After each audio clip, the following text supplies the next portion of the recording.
एक सुबह एक गरीब किसान हल चलाने के लिए निकला। वह नाश्ते के लिए रोटी लाया था, जिसे उसने अपने कोट में लपेटा और काम शुरू करने से पहले उसे एक झाड़ी के नीचे छिपा दिया। जब वह हल चला रहा था, एक इम्प भूत ने उसकी रोटी चुरा ली और यह आशा करते लगा कि किसान गुस्सा करेगा, गाली देगा, जो कि शैतान को याद करने जैसा है। किसान कई घंटे तक खेत में कई मेहनत करने के बाद थका हुआ और भूखा महसूस कर रहा था। वह अपना नाश्ता लेने आया, लेकिन रोटी गायब थी। उसने खोज की, पर रोटी हमें नहीं मिली, पर वह शांत रहा। गालियां देने के बजाय उसने कहा, कुछ नहीं किया जा सकता, चोर का भला हो। उसने पानी पिया, आराम किया और काम पर वापस चला गया। भूत बहुत निराश हुआ।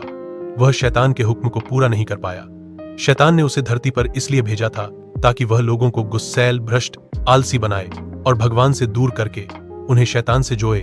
उसने घटना की रिपोर्ट शैतान से की। यह सुनकर शैतान बहुत क्रोधित हुआ।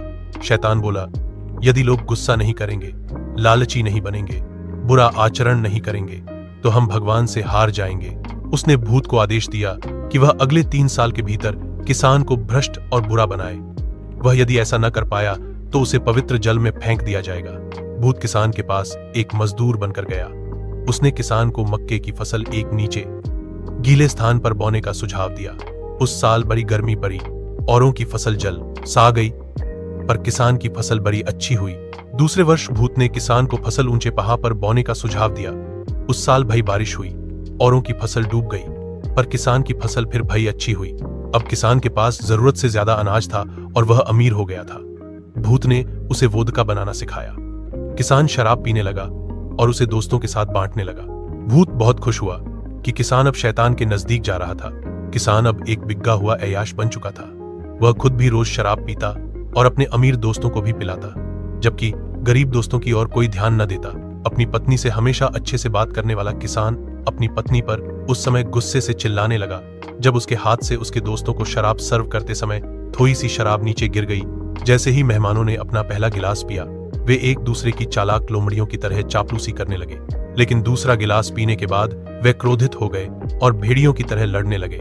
तीसरे गिलास तक उन्होंने सुअरों की तरह व्यवहार करना शुरू कर दिया, चीखना, चिल्लाना और डगमगाना। मेजबान कीचड़ में गिर गया और सुअर की तरह चिल्लाया। शैतान यह सब देखकर बहुत खुश हुआ और उसने इम्प से पूछा कि उसने पेय में किस जानवर का खून मिलाया था, जिसे पीकर यह सब लोग जंगली जानवरों की तरह व्यवहार करने लगे।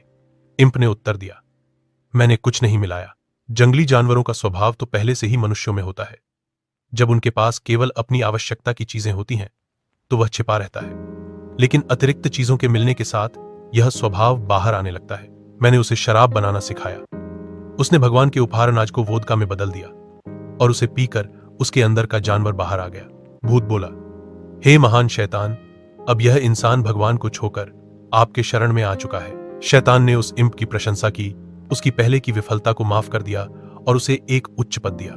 इस कहानी की मदद से लेखक लियो टोल्स्टॉय हमें यही शिक्षा देते हैं कि लालच और शराब की लत इंसान को भगवान से दूर और शैतान के करीब ले आते हैं। हमें बुराई से दूर रहकर अच्छा आचरण करना चाहिए